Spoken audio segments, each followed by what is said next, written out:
एक बुजुर्ग दिन रात नमाज में मशगूल रहते थे। उनकी पेशानी पर सजदों का निशान साफ दिखाई देता था। वो हमेशा अल्लाह से दुआ करते थे कि उनकी कब्र आसान हो। दूसरे बुजुर्ग हर वक्त कुरान की तिलावत करते रहते थे। उनकी ज़ुबान पर सिर्फ अल्लाह का कलाम था। वो कहते थे, यही कलाम कब्र में मेरे साथ होगा। तीसरे बुजुर्ग रोज़ाना ज़िक्र और दुरूद पढ़ते थे। उनकी ज़ुबान पर हर वक्त अल्लाह का ज़िक्र और सल्लल्लाहु अलैहि वसल्लम होता था। उनका दिल अल्लाह के नूर से भर चुका था। जब उनकी वफ़ात का वक्त आया तो वो मुस्कुरा रहे थे। उनके चेहरे पर खौफ की जगह सुकून और इत्मीनान था। उनके करीब लोग हैरान हो गए कि ये कैसा मंजर है। कब्र में उतरने के बाद जब फरिश्ते सवाल करने आए, मन रिबुक, मा दीनक, मन निबुक, तो उनके दिलों से फ़ौरन जवाब निकल आया। पहला बुजुर्ग बोला, मेरा रब अल्लाह है, मेरा दीन इस्लाम है और मेरे नबी मोहम्मद सल्लल्लाहु अलैहि वसल्लम हैं। फरिश्तों ने खुश होकर कहा, सो जा ममन।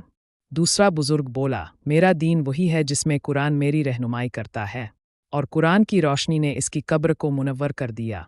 तीसरे बुजुर्ग ने कहा, मेरी ज़ुबान ने जो ज़िक्र दुनिया में किया वो आज मेरे लिए गवाही दे रहा है और फरिश्तों ने इस पर रहमत नाजिल की।